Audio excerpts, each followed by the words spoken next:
মঙ্গলবার উদয়পুর রাজস্বী কলাক্ষেত্রে তথ্য ও সংস্কৃতি দপ্তরের উদ্যোগে বিদ্যালয় শিক্ষা দপ্তর, উদয়পুর পৌর পরিষদ এবং গোমতী জেলা পরিষদের সহযোগিতায় শুরু হয়েছে গোমতী জেলা ভিত্তিক 2 দিনব্যাপী ভীষ্মদেব স্মৃতি শিশু নাটক প্রতিযোগিতা অনুষ্ঠান। প্রদীপ প্রজ্বলন করে প্রতিযোগিতার আনুষ্ঠানিক উদ্বোধন করেন গোমতী জেলা পরিষদের সভাধিপতি দেবল দেব রায়, উদয়পুর পৌর পরিষদের চেয়ারম্যান শীতল চন্দ্র মজুমদার। অন্যদের মধ্যে উপস্থিত ছিলেন রাজ্যভিত্তিক সাংস্কৃতিক উপদেষ্টা কমিটির সদস্য মনোজিৎ ধর, বিশিষ্ট নাট্য ব্যক্তিত্ব প্রতিবাদে জেলা তথ্য ও সংস্কৃতি দপ্তরের সহ অধিকর্তা অজয় দে, নাট্য বিচারক পার্থ মজুমদার সহ আরো অনেকে। অনুষ্ঠানে উদ্বোধক জেলা পরিষদের সভাধিপতি দেবল দেব রায় বলেন, অভিনয় শিল্পের বিকাশ ও প্রসারে ভীষ্মদেব স্মৃতি ছোট নাটক প্রতিযোগিতা অগ্রণী ভূমিকা পালন করে আসছে। তিনি বলেন, নাটক শুধুমাত্র একটি বিনোদন নয়, এটি সমাজের অন্যায় ও বিচারের বিরুদ্ধে প্রতিবাদ জানানোর একটি অন্যতম মাধ্যম।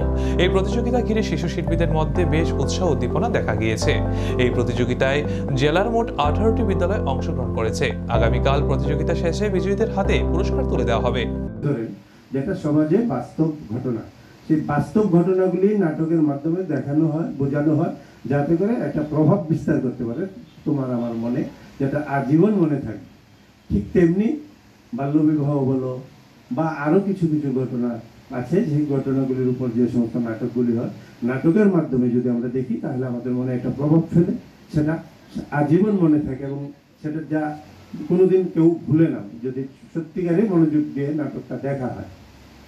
পাশাপাশি বাকি যারা আছে তোমাদের বলছি, এই যে নাটক দেখলে পরে এই যে সবাই মিলে একটা নাটক করা, মাননীয় বিচারক মজুমদার সাহেব বলছিলেন, পাঠকবাবু বলছিলেন যে একটা সমন্বয় ঘটে সবার মধ্যে। আজকের দিনে যেটা খুব অভাব, কারণ আমাদের যৌথ পরিবারগুলি দিন দিন ভেঙে টুকরো টুকরো হয়ে যাচ্ছে, যৌথ থাকতে পারছি না বিভিন্ন কারণে, সামাজিক কারণে।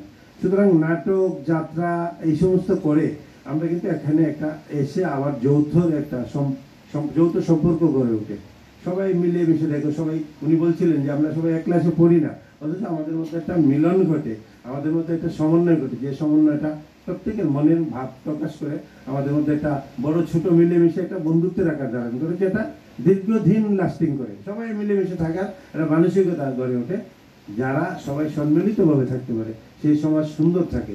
সুতরাং নাটক সমাজকে সুন্দর রাখার একটা বড় হাতিয়ার, বড় দর্পণ এবং আয়না যেটাকে বলি আমরা, সেটা সত্যি দর্পণ।